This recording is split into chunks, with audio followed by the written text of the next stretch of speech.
Hello, the internet, and welcome back to another episode of D-Backs Dispatch. We are your hosts, Gabriel and Brandon. Just joining us for the first time. I want to welcome you guys in. I appreciate everyone who's in the chat and then everybody who's listening on Spotify, Apple Podcasts, and wherever you get your podcasts later on. This is your first time on YouTube. Please like, comment, subscribe, and hit the notification bell. It really helps out the show a lot. If you're on Twitter, Discord, TikTok, Instagram, we are all over the place at D-Backs Dispatch. And you can also find the written articles and great D-Backs content at AZ Snake Pit. If you have any questions for us, you can always leave it in the chat and we'll get to it at the end of the podcast. Or we might make it a topic, just depending on how things go. So, Brandon and everyone else in the chat, we had a very unfortunate series. I feel like these last 5 or 6 out of the 10 or something last series, I feel like every time we come on here, we have a new thing to rage about, and this time was no different. Unfortunately, this is the third straight series loss that the Diamondbacks have had in a row, and it came against the Pirates, who have been absolutely abysmal this season. They are terrible. Like, the only real shining star in this is Paul Skeens and a couple of the pitchers. Other than that, this team has been an absolute disaster from top to bottom. This has been an embarrassment. I think the fact that they couldn't take away this series from the Pirates, so they suffered a series loss 2-1 to the Pirates, and the Diamondbacks, as it sits today, are was it 26 and 29? Oh no, 27 and 29. They are 7 games out of first place in the division and 5 games out of the wild card. So I'm just going to leave it up to you, Brandon, to give your initial thoughts, feelings, reactions to this pitiful loss. I'm fucking frustrated. Like, this series, there's no reason that we should not have taken games 1 and 2. Game 3, like, I'm not as mad at Game 3 for us offensively because it's Paul freaking Skeens. Like we kind of knew that was gonna happen. But they scored 10 runs. Like, what? Like, this is not an offensive team, and it's like Tori said. This team in the last month hadn't scored 5 runs in back-to-back games. They did it to them twice in the span of like 12 hours. Like it was beyond infuriating. And this season, this series started out great. Like, Game 1, fantastic. Ryan Nelson, Nelly was freaking dealing. I was so excited. Game 2, Tuesday, I was there. Corbin Burns couldn't be touched. Corbin Burns looks like a Cy Young candidate. Left the game up 6-2. You're like, oh, it's fine. It's the Pirates. And then shit hit the fan. Like, we have talked about how frustrating this bullpen is, but it got to a new low. Like, I don't like it. I was shocked. Now, this is me jokingly, but I will take responsibility for what happened on Tuesday night, because I moved my seat from where I was sitting after the 7th inning stretch. So if you want to get mad at anyone, it's me. I moved.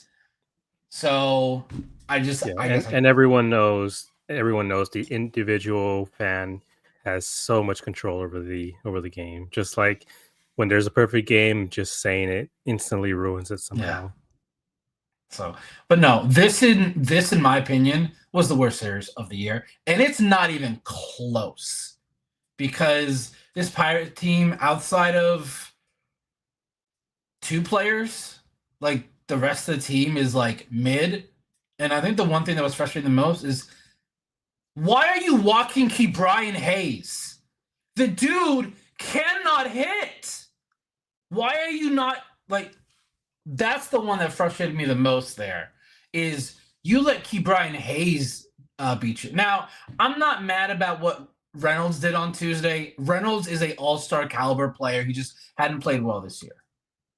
But everything else was like this whole series was just a mess.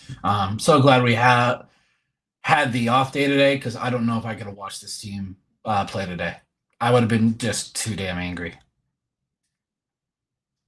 Yeah, it's just I'm glad we didn't record yesterday just because I I didn't even ask. Like, if you would have asked, I would have said didn't ask at no. all. I was That's like, why I no, didn't ask at all. I was like, no, I am gonna take a really long nap, or else I'm gonna, be a Kyle and just punch through the wall or something like that, just because of how frustrating this series was. And like you're saying, just I said this last week, that good teams find ways to win and bad teams find ways to lose, and that's what this team is doing right now. This is yeah.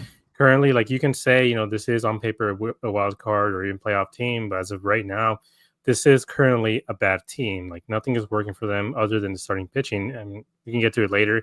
Some of the comments are asking about Gallon, and he's going to be the topic a little bit towards the end. And the main topic for that is going to be the trade. Like, are we going to trade him? Can they trade him? Can they get anything for him worth of value?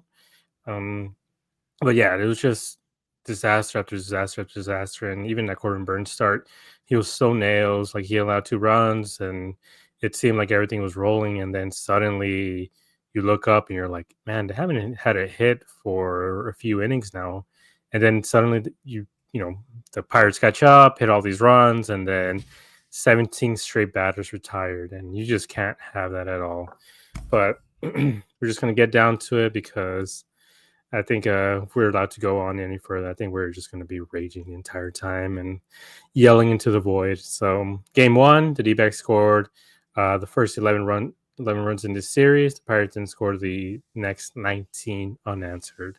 So they scored 5 in this game. Ryan Nelson pitched 6 and 2/3, 4 hits, 0 earned runs, 4 strikeouts, and apparently at some point I think it was Gino and Perdomo apparently told Torrey to keep him in the game because he was going to pull him in the 5th or the 6th. They told him, like, nope, keep him in. And so, at least to Torres' credit, even though he's going to take him out, but at least he actually listened to his team. So the question is, Nelson has all but solidified his role in the starting rotation. Do you think this team is going to consider a 6-man rotation when Erod returns, or is he going to get relegated to the bullpen again? They cannot put this man in the bullpen. He is pitching too well right now. So I think what they'll do is they'll do a 6-man rotation, but Burns will always pitch on his normal day of rest. That's the only concern that I have about the 6-man rotation is it might mess with Burns, but I'm like, just have Burns pitch on his normal day of rest. Like, that is something that you need to figure out. If you're going to do the 6-man rotation for, I don't know, like probably the next month for the month of June, like, I mean, again, this actually all depends on Erod, because I believe he has a start in the Arizona Complex League tomorrow. It's Friday or Saturday. But it definitely sounds like they don't plan on putting Erod in the bullpen. So, but again, they've not had discussions about a 6-man. I feel like they had. I just feel like there are some things Torrey says in press conferences that I don't always 100% believe. Just like some people don't like how he doesn't throw players under the bus in a press conference. I'm like, that's not how Torrey does it. Torrey does it behind closed doors. So just because he puts on a certain front or face to the media and the fan base, that's not how he's going to feel. So Nelson has to stay in the starting rotation. Like, he's had 3 starts and he's looked better than Gallon and Erod in all of them. Outside of Gallon's 2 starts against New York teams, like that's it. So Nelson has to stay in the rotation.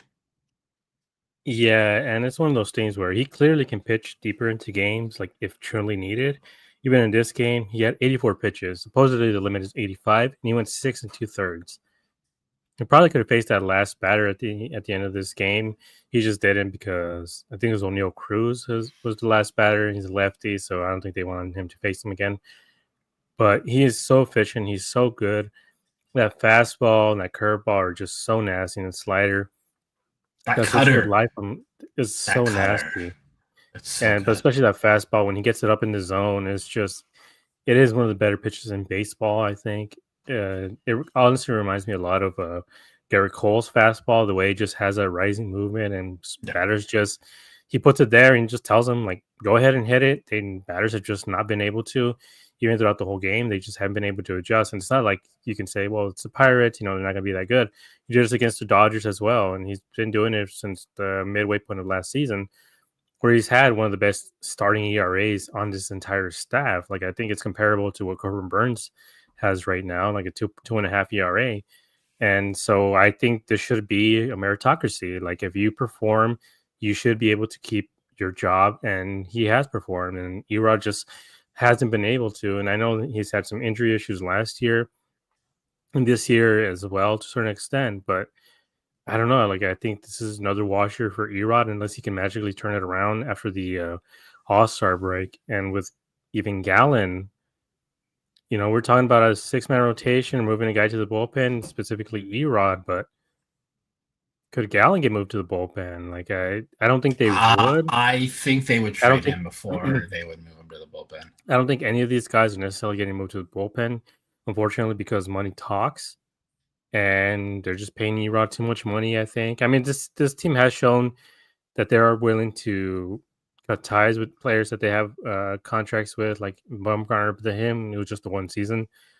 For Erod, they still have it for 2.5 more seasons where they're going to have to pay him a lot of money. So I would hope that they can maybe put Erod in the bullpen. I mean, this team does need some bullpen help. He does have a really high strikeout rate, which is what we need, especially from the left-handed side.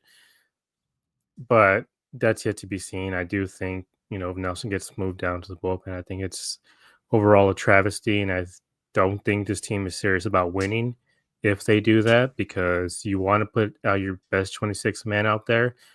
And if Ryan is not in that starting staff, this team is not putting its best foot forward. And Sure.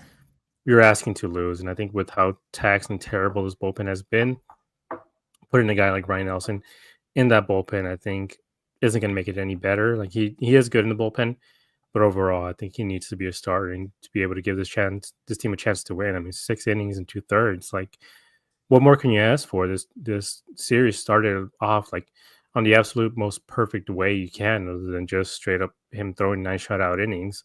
So I do think he is a starter. He should be a starter. I think as of right now, he is. There's Corbin Burns, Merrill Kelly. I would say him and Brandon Pfaadt are tied for that third spot. I do think they both deserve it. And then, Gallon has been absolutely terrible for this team. So, again, I do think Ryan should keep his spot, but that's yet to be seen. Erod is supposedly eligible to come back soon enough, maybe in the next week or two. So that's why this is the main topic of conversation here, because we just don't know.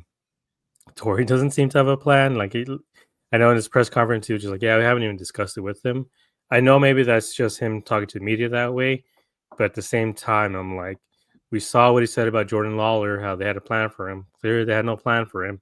Even with Justin Martinez, when he got brought up, I think last year, they had no plan for him. Like they don't seem to really have plans for guys when they come up or come back from injury, and so we have to just kind of wait and see what happens.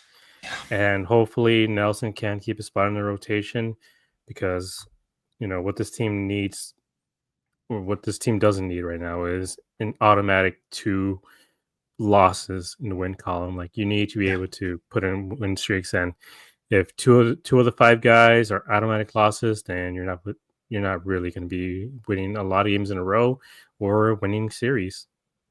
Yeah, and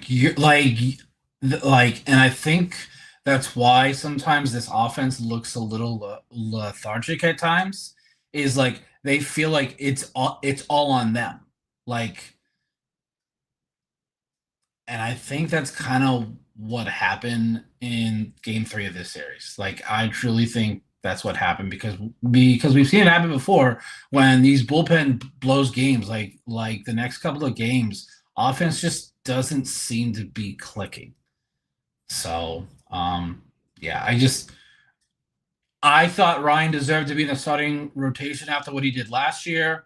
I was fine with him in the bullpen, but like I'm sorry, like you cannot not have this be one of the five guys that you have starting for you. You just like it's just something you like it doesn't show good faith to the rest of the team that you're kind of serious about winning. You're like, well, money, like we have to make sure that this guy feels like he's being taken care of. I don't care. Win games. I don't care how you do it. Yeah.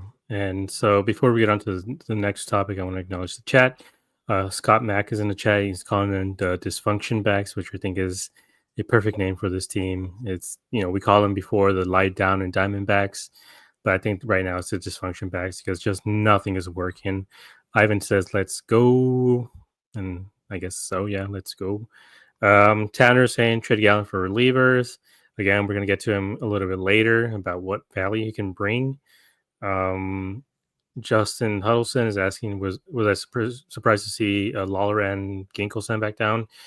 I don't think any of us were, just because of Lawler's unfortunate Ginkle, I performance. was like the thing Ginkle with him, it's like his performance isn't there, but with the way Tori was talking about, oh, he trusts his guys, blah blah blah. I did think it was kind of weird I think that he people got sent down. forgot he had 5 straight scoreless appearances, but because his most recent one was so bad, and a lot of people are just looking at the stats, seeing that his ERA is at like 8 or 9. Yeah, they thought he had pitched poorly. I didn't think they were going to send him down because of this one bad outing, but like I understand why he couldn't. He could throw a fastball. He just stopped throwing it. I'm going to disagree with you quickly just because you said that he had 5 straight scoreless outings. That is true. They were scoreless, but they were not good outings. Go back and watch them all. He had runners on base. I believe he loaded up the bases a couple of times as well. So, especially I think the one before this one, he had loaded up the bases, was able to get through it, or I think they put in somebody else to relieve him as well. So, he hasn't been perfect or he hasn't been great, but, it's 70 ERA or whatever it is at this point. I He think just would not have been my kind first of in, choice to send down with who we have in this bullpen. It would have been yeah. Scott McGuff. Like the fact that McGuff is still up here and Ginkle, that thought had never crossed my mind. But Yeah, like so I'm okay with it because yeah, like he hasn't looked like he did last year before September or 2023. Like he's not that guy. And I think like he was down in Reno twice in 2023. So hopefully going down again, he'll be because if he can have it's his fastball command. Like because then he has that, he can throw his slider, and then that's when he's deadly. yeah, and it's just I think he just kind of needs to get that speed and run on his fastball mostly. Like a lot of these guys, they kind of just need to be able to rely on that fastball because if it has no movement and he's just throwing straight down the middle, then it can't play off with those off speed pitches. But some good news, I guess, in this game, as along with the bullpen, is Justin Martinez. He entered this game with the bases loaded. I believe it was off of Jalen Beeks, or couldn't buy himself an out. 0 outs, and he left them all stranded. Just an absolute perfect execution by Justin Martinez. And we've talked about it before. Just at times, guys being put into positions they shouldn't be in. This was, I'm not gonna say this wasn't one of them or is one of them, but this is unfortunate because of the way how bad some of these relievers have been. That he had to come in and mop it up in this situation. But he threw 13 pitches. 4 of them were over 100 miles an hour. And with the way that his last outing went, it seems like maybe he's back to his old self. So, Brandon, do you think this outing that J Mart had is this indicative that he is back to his old self, or will he still have some growing pains?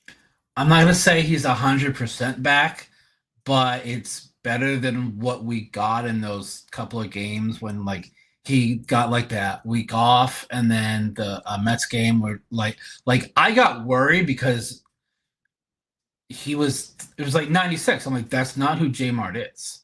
So and like I thought Saturday against the Cardinals, he did okay. It was better than what he had been, but it wasn't to the level that we all know that he can be. He looked fantastic in this one, in my opinion. Like everything was working. And like I think the fastest he threw was 101. So we know that he can go faster. So like we need somebody else other than Shelby Miller in this bullpen for us as a fan base to be content with. Like because right now, if they have a lead, I don't care how many runs it is. I don't feel confident. I just don't, and I don't think Torrey does. Like Toy has no options back there, right? It's literally Shelby and J Mart, and he can't use them every day. So like, hopefully, some other people decide to join the party and be major league caliber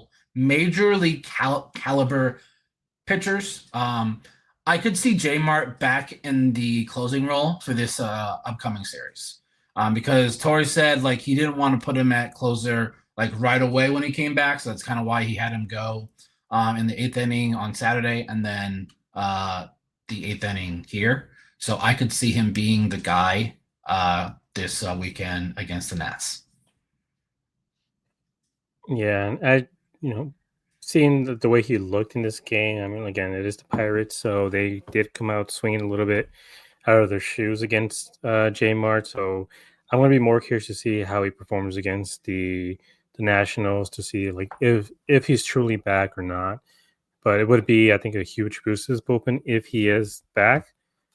But as I tweeted out the other day, like even bringing back AJ Buck, it's not going to solve the bullpen issues. I think this is just a really, really deep issue. I think that's systematic of this team in general, that they can't put together a good bullpen, and it's been one of the biggest weaknesses this team has almost always had, especially underneath the um, Mike Hazen era. He just, for some reason, just is completely unable to get a good bullpen. But I want to bring up quickly a tweet I saw, and I think this tweet, I think we all feel this way, by Jimmy Nova, at Jimmy Nova on Twitter.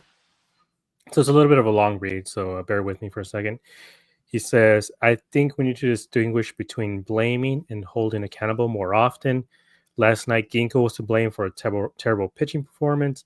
I hold Torrey accountable for not recognizing he didn't have it and getting him out there sooner. Perdomo was to blame for the error out first, but the D-backs infield combined has 18 errors this season, and that seems like a coaching issue. The coaches should be held accountable. Players are going out there late in games and swinging like they don't want to be there anymore. And yeah, I blame them for taking lazy swings at terrible pitches. But when it's that rampant across the entire lineup, it's a team culture issue, and maybe we should hold management accountable. I blame our bullpen for blowing game after game after game, but I think Hazen should be held accountable for knowing this team's vulnerability for years has been the bullpen. And outside of the puck deal, the solution has been hope we get lucky with minor league contracts and giving Torrey a bullpen that is an injury or two away from competence, which isn't sustainable. I don't blame Torrey Lovella for everything. Some people do, and they mentioned something about Vince Murata. But in any business, if employees continue to struggle and fail and are to blame for the same reason year after year after year, no matter who you recruit for the job, eventually you have to wonder if management should be held accountable. Are we really convinced there is no one right now in the world who could be doing a better job right now? Because time, talent, and lots of money is being wasted right now while they pretend this is magically going to turn itself around. And I think that's the sentiment that we've all felt. And I mean, there's people who are going to blame, like I said, the word here is blame. Blame Torrey for everything. And at the end of the day, it is players.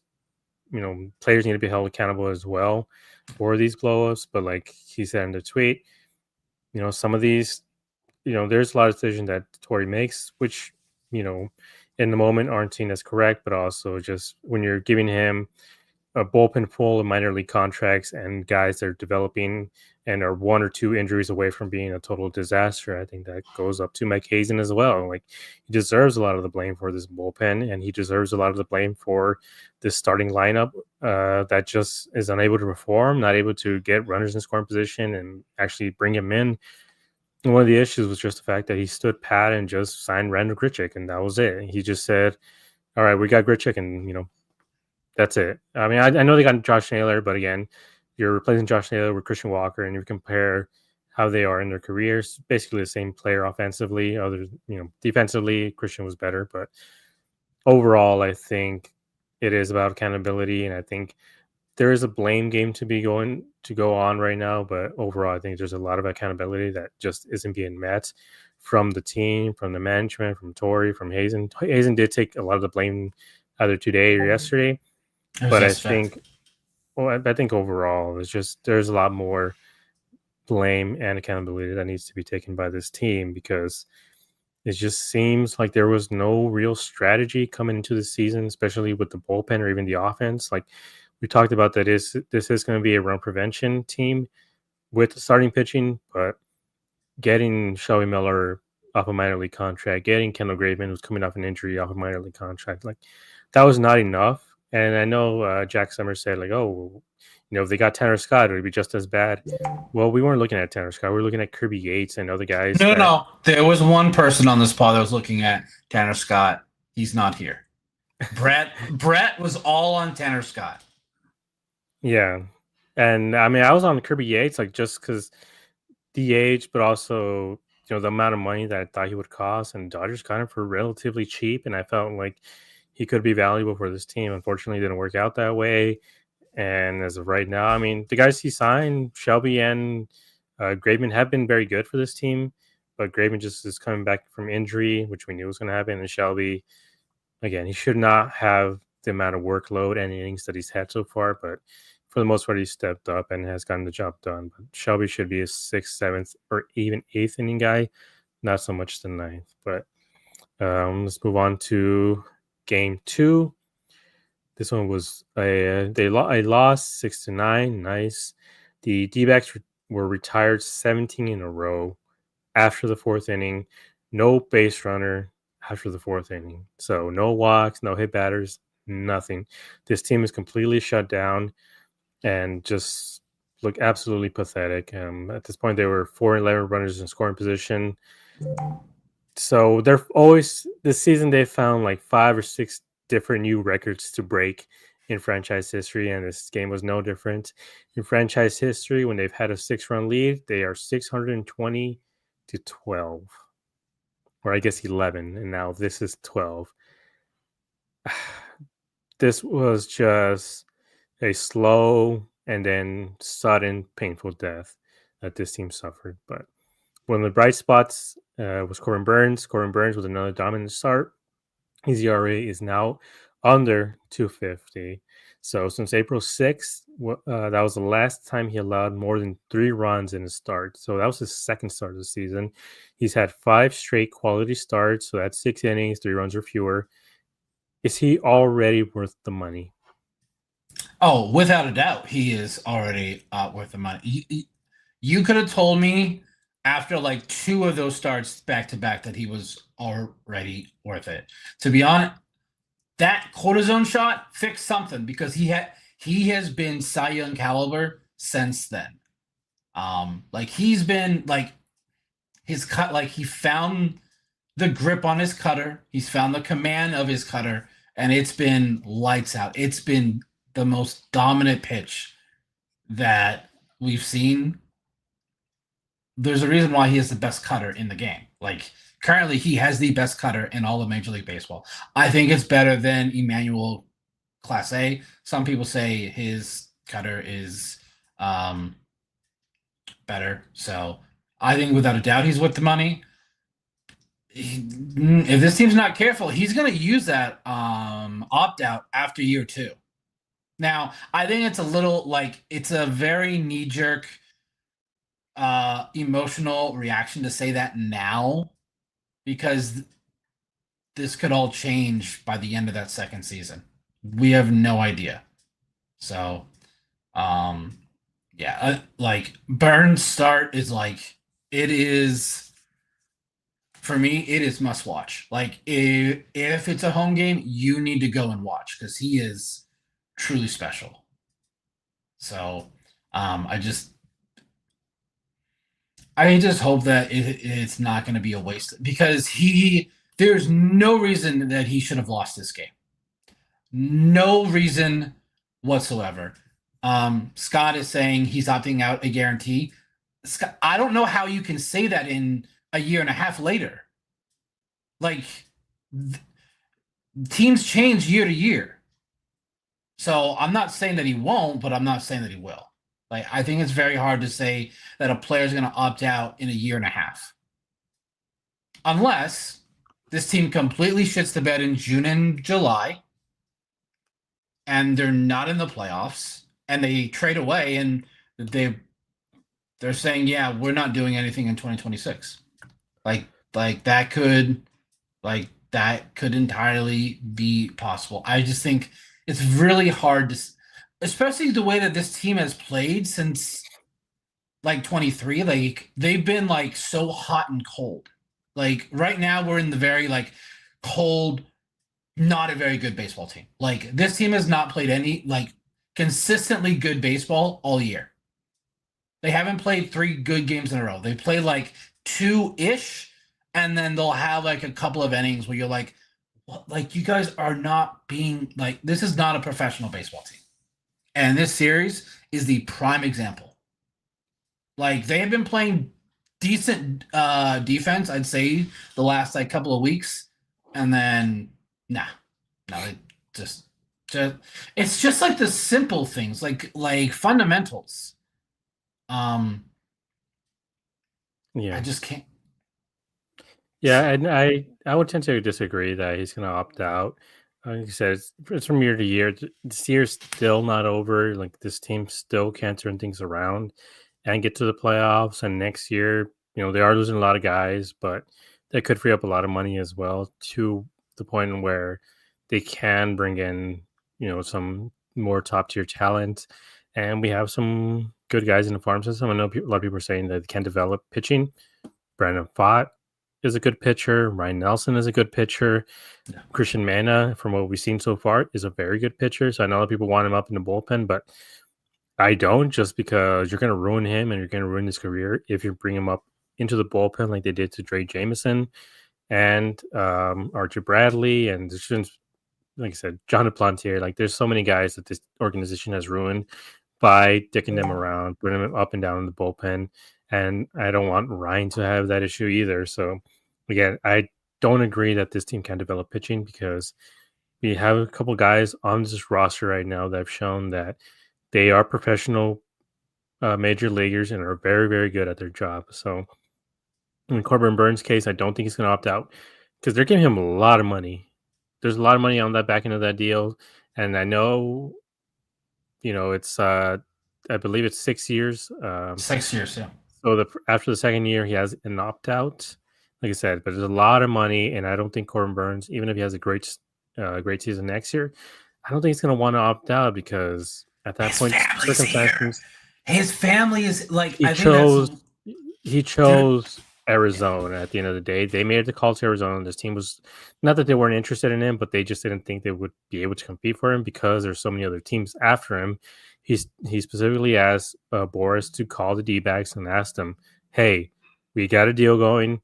Let us know and call us back." And so they did. They were able to get the deal done with Corbin Burns, and so he chose the team. And obviously they paid him handsomely, but he still chose the team. So I do think he's going to want to stay here because his family's here. I don't think he wants to move. I mean, he's been living here for years with the Brewers as well, so he's not going to want to move. And again, everything else involved, the potential CBA lockout is very close. I believe that it runs out in 2026 off season. Correct. Yep. So he opts out of that contract. Who knows when and if he's going to be able to re-sign for the same amount. I think most people are going to want to secure their deal before the CBA negotiations start. So I do think he's going to lockout is coming. It is next December. Like, just be ready. Like, it is like I don't want to say it's 100% guarantee. It's like 97%. Like I feel like it is it is definitely uh it is coming next year, which not looking forward to that, but Yeah. So this game unfortunately didn't go the D-backs way as there was another bullpen blow up. Kevin Ginkel completely lost control of his fastball, just could not find his zone at all from the first batter. He just was spraying that fastball all over the bottom part of the zone. Had no control, and there's a lot of fans asking like, why was he allowed to face six batters? Yet after the third guy, you're like, okay, like, can we pull him now? Is there anybody warming up in the bullpen? And no, nobody was warming up in the bullpen. Um, even Jack Summers asked for us fans and us common fans why he was not removed earlier in this game and why Torrey didn't put in a guy to warm up in the bullpen or even so do a double barrel like he he usually kind of does. changed his tune though the next day on his comments saying he acted a little harshly to Jack's question. Like he didn't mean to really come off and say he's been doing this a while. Yeah. I it's because he had time to actually think on it, but it still was a Yeah, bad decision. so I guess to finish what I was saying, the what Jack asked him was why he didn't pull him earlier, like if he clearly didn't have anything. I mean, you can tell right away he had no control over his fastball, and why nobody was warming up in the bullpen during that. I mean, you got to have a contingency plan, and that's something I think Torrey suffers from. It's just that he has no contingency plan. He puts guys out there, and there's no backup plan for any of these guys if something happens to go wrong. Like as much as he plans, he doesn't plan for blowups for some reason. So, and his response to the question was, he's been doing this a long time. He's on Ginkgo for a long time, and he wanted him to have a chance to work things out. I think we're beyond the point of the season where you let relievers or guys work their kinks out, and this team suffered for it. And Kevin Ginkgo kind of immediately gave up the lead. He allowed, um, let's see. Sorry, I just gotta make sure I got the number right. Yes. Oh, it was double by Davis, single by Canario, strikeout by Frazier. So So I think it was 3 runs that he had allowed, and he left a runner on before Jalen Beeks was finally called into the game. And Jalen Beeks, again, we've mentioned before, sometimes you got to be perfect. Fortunately, he was not perfect at all. He allowed a 2-run homer and or 3-run homer, Three, yeah, three-run homer. 3-run homer. Obviously, one of them was on him, but there's a lot of controversy with that as well because he faced a righty, and the one righty who has been killing the D-backs, Reynolds. He had at that point 3 for 3. He had a couple. He was walking. He was just on the D-backs the whole day, and the guy after him was Horowitz, who was a lefty first baseman who's batting 200 on the season. So instead of walking Reynolds, he faced him. Faced a righty, the only guy who's been hitting him, and he hit a bomb off of him. And so that just put the game kind of out of reach at that point. Then he struck out Horowitz and got Joey Bart, the backup of the back. Oh, no, not even Joey Bart. Joey Bart was out of this game. He No, got Davis, Henry the backup. Davis. Henry Davis, the backup of the backup catcher, to ground out. And so he exited the game, losing 6-9 at that point. And very, very frustrating. I think everybody was just, I don't want to say we're in disbelief because this is just the way things have gone this season, but just the fact that they put up 9 unanswered runs like that, I do feel like we're all in disbelief and we're just like, what is going on? Like, at what point do we just, like I said this the last time or even 2 episodes ago, what time do we call, a spade a spade? What's the time of death on this team? Because holy crap, that was terrible. And it's just implosion after implosion after implosion. And in this case, it was a lot of people want to blame the bullpen, and it is the main issue. But the offense was completely shut down after the fourth. Like you cannot have that at all, especially against this Pirates team who is not very good. Like they have like 3 good starters. After that, their bullpen isn't very good. And the fact that this team just was swinging at the first pitch, just with no game plan at all, they look so disinterested in this game. It was just terrible. It was just an epic collapse. And man, like again, you start to wonder at some point, like, when do we call this team and just say it's time to sell? But the question You, I had for you, it's you, too early, you, yeah. but Like, we can get to it later. so I'm not saying it's like not too early that like they can figure it out. It's too early to make moves. Nobody makes moves like this unless you're the Colorado Rockies. Like Yes. this team, like they have a good month and they're back in it. So that's why you don't see a lot of trades in May and June. Yeah. Like it's not early in terms of we kind of know what this team is. It's early to really kind of punt on the season, in my opinion, because that's Yeah. why you trade is you have no need for these type of players. We still do. Yeah. And Tanner's saying that you should always have two relievers warming in case someone implodes. I do think at this point, with how terrible the bullpen is, he probably just should. Like, after the first batter, if the guy gets a hit, maybe just get a guy warm, not necessarily warming up, but stretching out, getting ready, just in case. Because, like I said, you need a contingency plan, and you don't want to wait until the sixth batter because the excuse I always hear is like, oh, well, somebody has to warm up. Why weren't they warming up earlier? Like, we've seen these guys blow up all the time, so why not have somebody ready to go just in case? Like I brought up Ollie Marmol.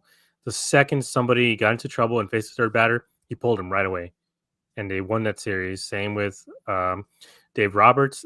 Dave Roberts, like I know a lot of fans have hated his bullpen management. I like it because he does do that. Like as soon as somebody gets in trouble, third guy comes up, whether he Maybe hits you that's out or why whatever, boom, there's pull him. so many injuries, though. But their injuries mostly don't come from that. It's from the fact that they get injury prone players and they sign to massive deals. Like Blake Snell's injury prone, Glass Class now. now.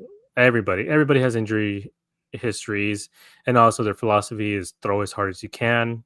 Don't worry about the uh, the issues that come down the road. So it's a different mentality, but I think Dave Roberts pulling guys after facing three batters isn't part of the problem. But in this case, Kevin Ginkel just collapsed, but he wasn't down today, and they brought up. You have the guy's name? I do. It is. Hold up. It's a guy that kind of just like signed off the street as well. Jeff Brigham. Now Brigham. everyone is throwing a fit because he has like a 5.5 ERA in Reno. You guys, it's the PCL. Don't even look at the ERA. Like we say this all the time about starting pitchers in Reno. The ERA, and it's just like with offensive players too. Like if they have like an 8 or a 900 OPS, it doesn't matter. It is such an outlier. It is, yes, Tanner, 5.5 is high, but it's the PCL. That's more of like 4 in the PCL. Like it is 1.5 more to 2 runs more. Now, I don't know why they don't have it like Kyle back. Like I don't understand. Like I just don't get it. Like I would rather have Kyle Backus. So I hope that we're wrong on this. Like I have no expectations for Bingham. And I swear if he pitches on Friday, if I'm Christian Montez de Oca, I'm pissed. Like I will be livid. Like it will literally be because I was a rookie and Torrey, like it was just like he didn't want to put him in a high stress, high leverage situation. So yeah, I mean, I did bring up the fact that he had 2 6-run leads at some point, and he refused to put him in anyway. So again, no plan for Christian for some reason, but that was game 2. Yeah, I want to talk about this whole thing with Ginkel here. Like I said earlier, what's frustrating is walking keeper Ryan Hayes. He had 1 pitch in the strike zone in that entire at bat. What are you doing? Why are you like? And then it was kind of like he lost command of his fastball. Like he couldn't throw his fastball, so he's trying to throw his slider, and his slider typically is not in the zone. Like he struggled. Like that whole thing. I personally think Torrey should have removed him after Tommy Pham, but again, we don't know when exactly he called out to the bullpen. And people need to keep in mind it takes a while for these relievers to get ready. Like, it is not, oh, he's faced 3 batters, he can come in for the next guy. No, it's going to take probably minimum another 5 or 6 minutes. So that's probably 1 or 2 batters. So, So yeah, what I've always and heard from relievers is 10 to 15 pitches. All of them get 10 to 15 pitches in an emergency. So that's not 4 or 5 minutes. I think they should have probably done a couple mound visits, wasted some time. Again, I do think Torre needs to be proactive instead of reactive with his bullpen, especially with the way it's performing right now. And we're going to get to it now with Gallen. Same with Gallen. I think he needs to be proactive because this whole season, Gallen cruises, get to the 5th or the 6th, specifically the 6th. He falls apart in the 6th and usually gives up the game. And nobody's warming up in the bullpen. Nobody is up or doing anything until he collapses, gives up the game, and then finally at the end he gets brought in. But game 3, this was also a loss. This was a serious loss, and they were facing against Paul Skeens, who either him, Yamamoto, or Wheeler are going to win the Cy Young this year. And he's just been incredible throughout his whole career. He's just so much fun to watch. And unfortunately, he was very fun to watch against the D-backs. But this team was 10-1. This game was 10-1. Zach Gallen was cruising through his first 4 innings. Yay! Tawa made sure we didn't get shut out. 4 innings with just over 40 pitches. In the 5th inning, and us here on the radio, the team adjusted. The Pirates adjusted. They stopped swinging at the first pitch, doing something that the D-backs refused to do, which is adjust. And after that, he threw 36 pitches in the 5th. There was a couple errors, or an error specifically, by Jordan Lawler that extended the inning. I don't know how much blame you can give on that. I mean, yes, you can give some blame with a couple of runs scoring, but Gallen was already struggling, giving up We weren't walks close. before Like, that. it wasn't like we lost like 4-3 or anything. Yeah, so it got from bad to worse. But in this case, I think Gallen just completely sold and just took way too long to be taken out. And I understand why they necessarily didn't want to take him out because it was so early in the game.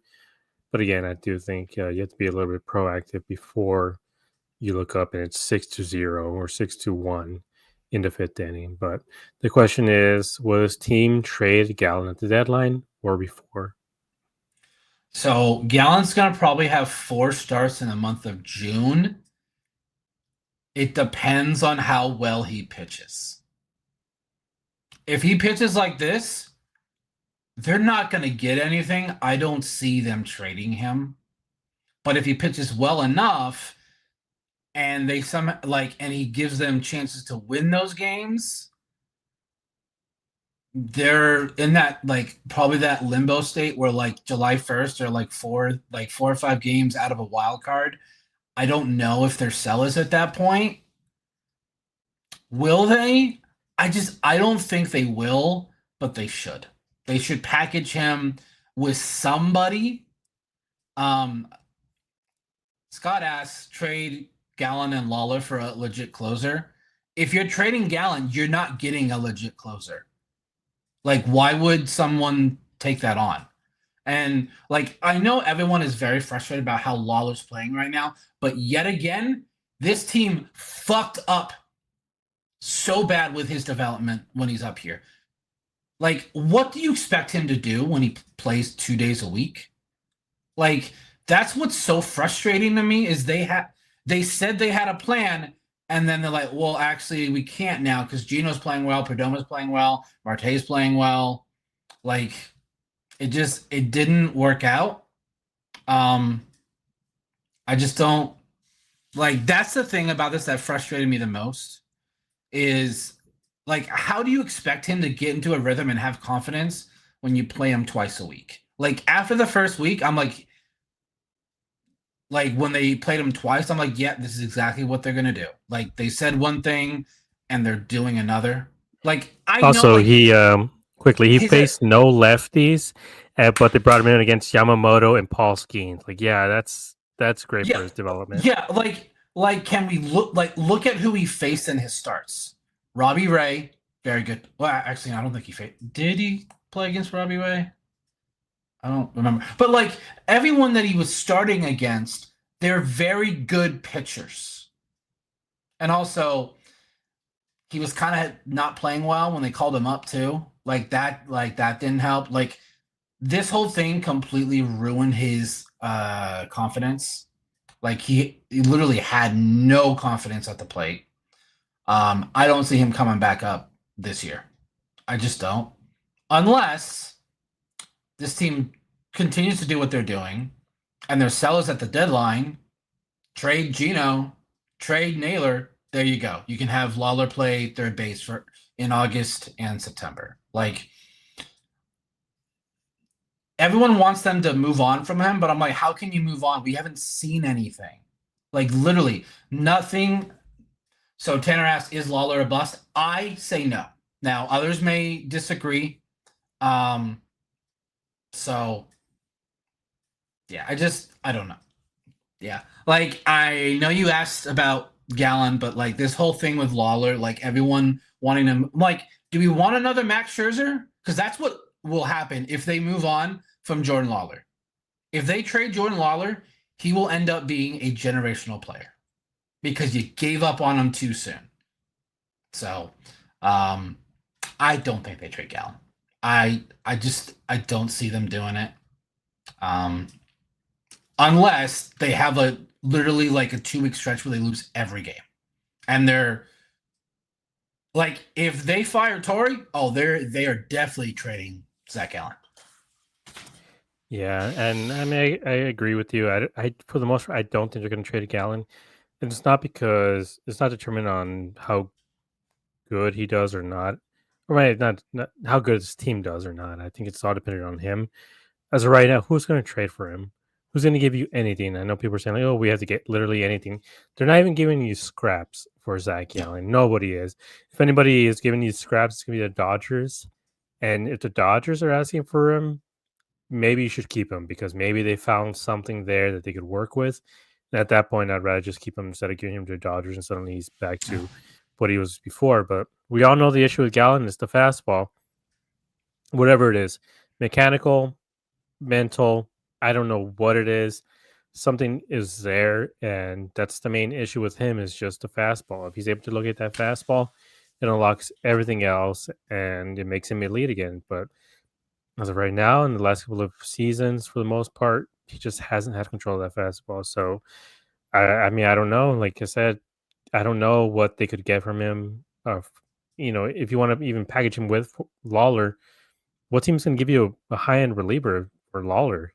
Like that doesn't make sense. Like if they're at that point, it would be like a salary dump for Gallon, but it's not like they're paying them much anyway. So at this point, if a team wants Gallen, it's going to be a contender. It's going to be the Padres, Giants, Dodgers, Phillies, Mets, Cardinals.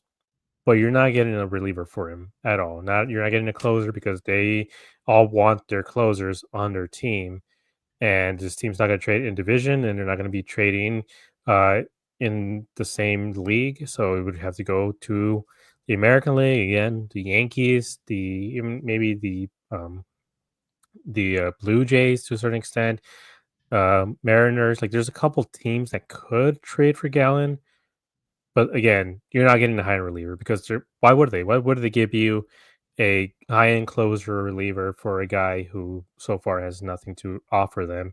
Because if you either trade a higher end reliever and Gallen doesn't work out, then it's a complete failure, and then they might lose in the playoffs because they just can't rely on two or three guys out of that bullpen that they had before. Now they have maybe two guys instead of three. So I don't think they're getting anything for Zach Gallen, no matter. He would have to have a Jake Arrieta type of second half at this point for him to be able to. The thing get is, though, anything he from him. can. We've seen it. Like he could go on a 2 month run where he is a top 5 pitcher. I think when he started the All-Star game, he has not been the same. He has not been the same since then.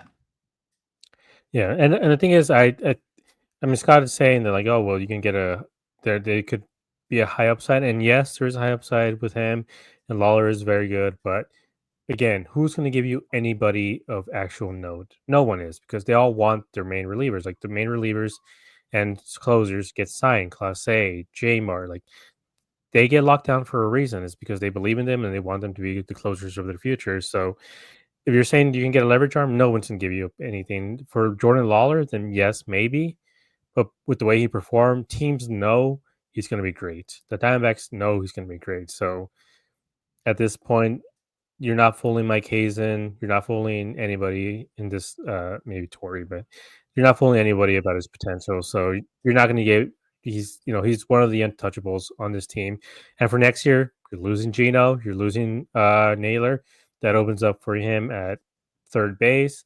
And there's another guy who's tearing it up in the minor leagues right now. And that's Tommy Troy. So you have a couple guys who can take up the mantle of first and third base.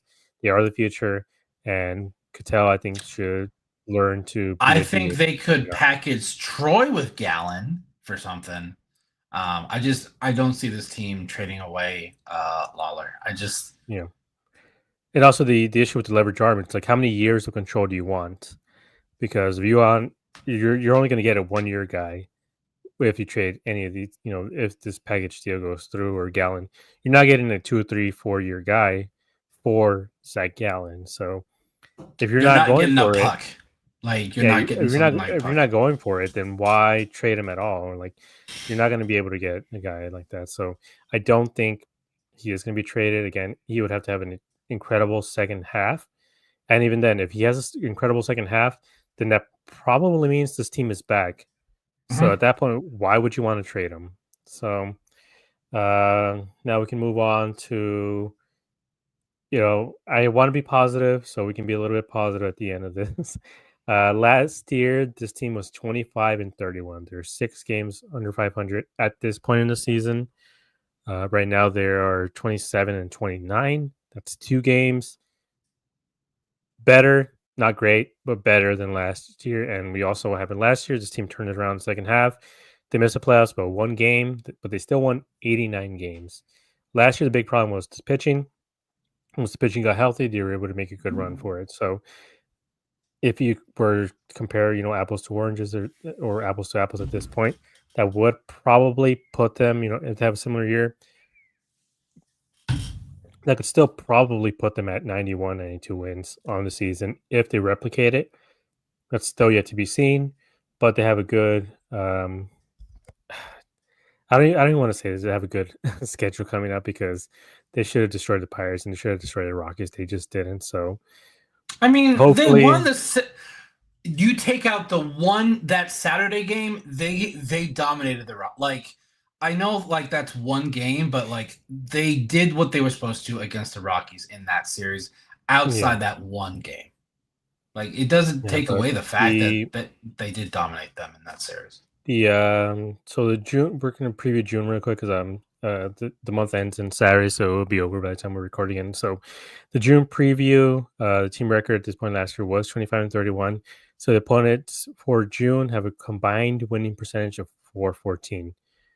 They go up against the Nationals first, who are 25 and 30. The Braves, who are 25 and 29. So they're in a similar place as the D-backs. Cincinnati is 28 and 29. Seattle and San Diego and Toronto are kind of the only real obstacles in this. And then it's Colorado, Chicago, the White Sox specifically, and Miami. So there should be no excuse as to this team having a 9-game winning streak at the end of the month to end this month positive. They just need to be at 500 at the end of the month before they face off Colorado and Chicago and Miami. And they go on a win streak, win 9 in a row. Suddenly they're 9 games above 500, back in a wild card, back in the division race. So that's hopefully what we see in the next month. I mean, again, there's 2 more games left in this month. If they're able to win both of them, they're right at 500, and they just need to stay at 500 before the quote unquote easy part of the schedule comes up. So, how many games do you think this team need to win to be considered a contender in this month? So they have 27 games. How many of these do they need to take? I say minimum 18. They got to go like 18 and 9 in that stretch because that puts them at like 6 or 7 games over. and that puts them right in the thick of the wild card race. Um, I truly think that they can take 2 or 3 from everyone but Seattle and San Diego. That's 7 series. That's 14 wins right there. Like, I think it. I don't know if they're at their like if they finish June kind of in the same spot, 2 games under. I think we really need to consider that they may need to be sellers. Um, but like there's like they are better than Washington. I think we're on par with Atlanta. I think we both have a lot of major issues. I think we're the same as Cincinnati. Seattle's better. San Diego's better. I think we're about the same with Toronto. But like you said, those last 9 games, 3 Colorado, 3 against the White Sox, 3 against Miami. There's no reason that they shouldn't go 9-0 in that stretch. So like if you can have 8 or 9 wins up to that point, and then that last week and a half you go 9-0, you're playing really well, and there's a chance maybe in the Chicago series there we get Puck back because rumor is he might be coming in around the 20th to 21st.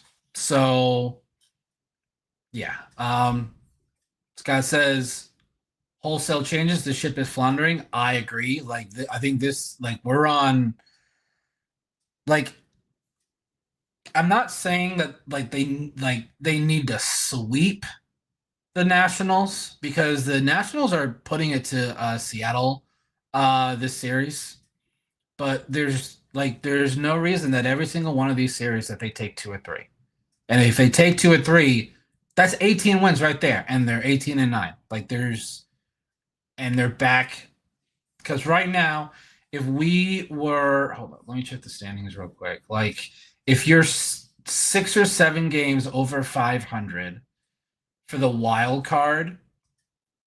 Hold up. I gotta wait for the website to refresh. That puts us right where the Giants are. Giants are 31-25 right now. So that puts us 1 game out of the wild card. That's all like it's simple, but it's complicated. Bullpen, it doesn't need to be the best. It can be average. Just don't I think I saw they've blown 18 games. Like half of those. You just take away half of those, and we're 1 game out of the wild card right now. So for me, it's just don't blow every late inning game. Just only blow it against teams you're supposed to. Yeah, and I mean, I want to believe in this team, and I do want to say 8-9 shouldn't be a problem for this team, for this roster as it's constructed, but they need to improve now and not later, because if they go 9-18 in this stretch, you might have Torres gone at the All-Star break, and this team is going to have to become a seller, because at that point you would be over 10 games under 500, and this team can improve, but it's going to be rough in order for them to actually get into the playoffs. They have to play absolutely perfect baseball and go on 9-10 game winning streaks over and over and over again, and at that point I don't see that happening. So hopefully this team is able to improve in that month, because that's sort of what they did last year. The improvement came in July and August, where they had one of the best records in baseball, if not the best record in baseball during that stretch. Again, you don't want to have to rely on a second half comeback again, especially because you just have no wiggle room at that point, and there's more teams in competition this year compared to last year. So you don't want to get left behind before it's too late. But I think that about wraps it up here for this Pirates series. We're going to look at a quick preview for the D-backs versus Nationals. It starts tomorrow, Friday, with Merrill Kelly versus Irvin. He is 4-1 with 3.42 ERA, so very comparable to Merrill Kelly, who is 5-2 with the 3.52 ERA. Saturday is Brandon Pfaadt, who was 7-3, 3.90 ERA, versus Soroka, who is 1-3 with a 7.20 ERA. And as we all know, the 7.20 ERA guys is going to throw an 8 inning shutout. So Corbin Burns goes on Sunday, hopefully able to get some redemption. He's 3-2. You have 2.72. It's not 2.72. Was it 3.4? Okay. Okay, I may have mistyped that one. Hold up. Sorry, I was 3 or 2.72. Yeah. okay. I thought I saw Versus somewhere here. versus Parker, who has a 4.65 ERA.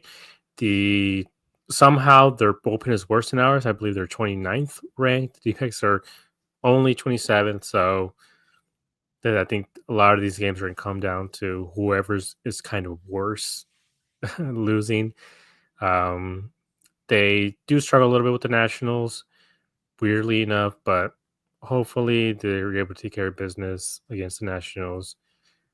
Hoping for a sweep, but like how Scott says, hope isn't a strategy. So hopefully they're able to come out with an actual strategy of how to face some of these pitchers and relievers, and it was put some runs on the board, able to get back to 500 at least, or even over 500. And I think if they're able to sweep them, I think for the most part we're all going to feel a lot better. So anything you're looking for, anything you want to keep in mind for this national series? I mean, I would really like to see offense not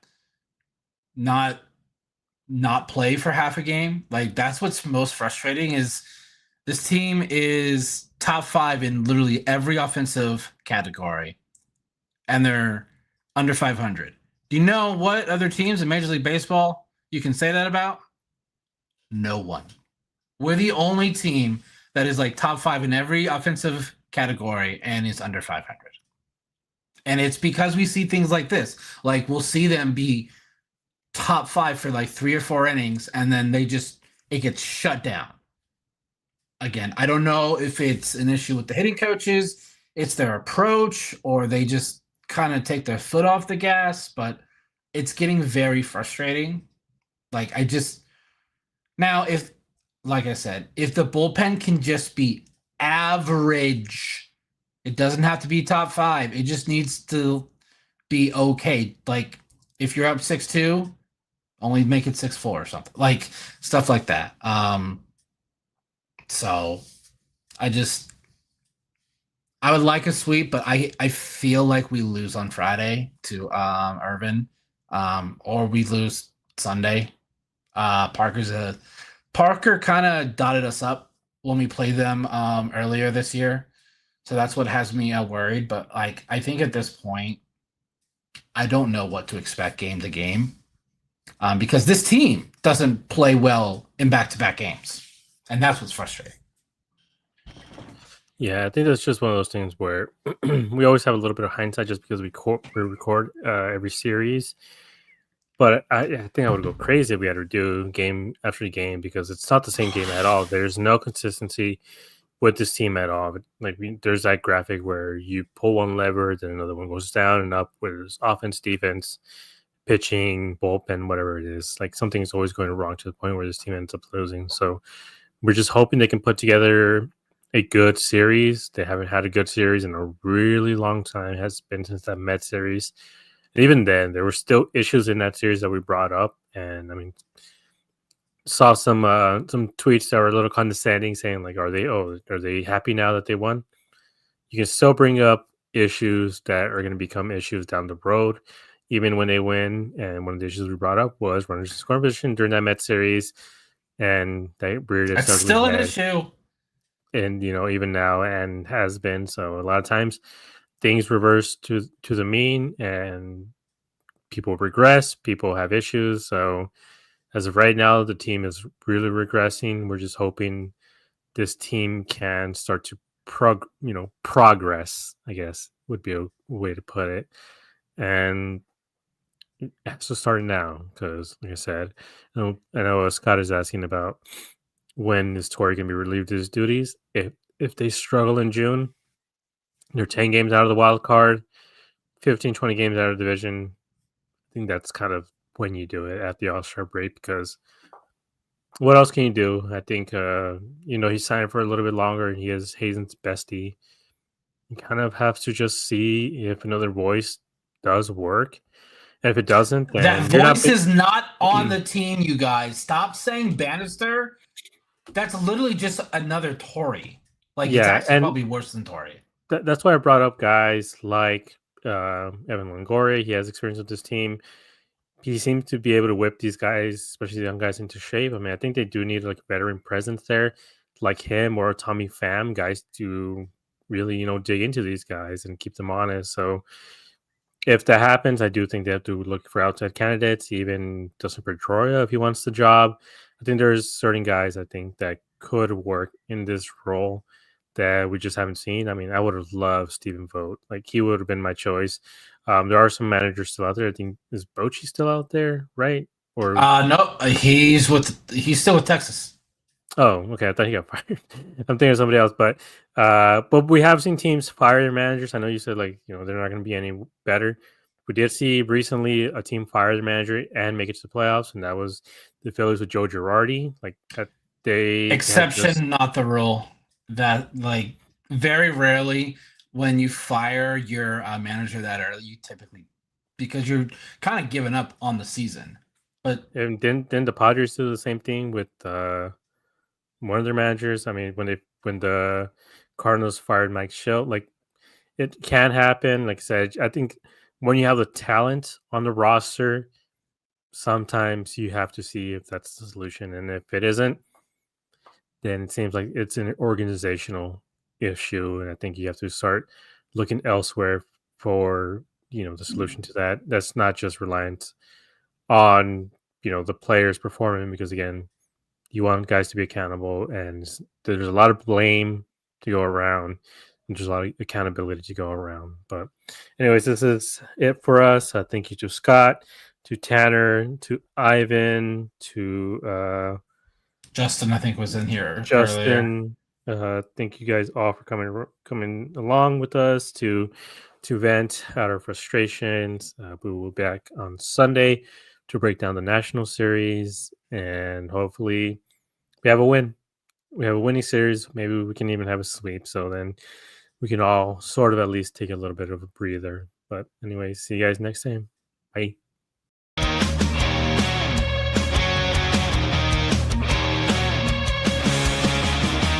Under the lights, the game goes down.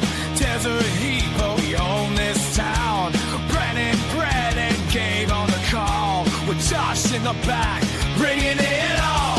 Fastballs hum, the bats ignite. 9 innings deep, we fight all night. Wins and losses, highs and lows. We break it down, yeah, that's how it goes.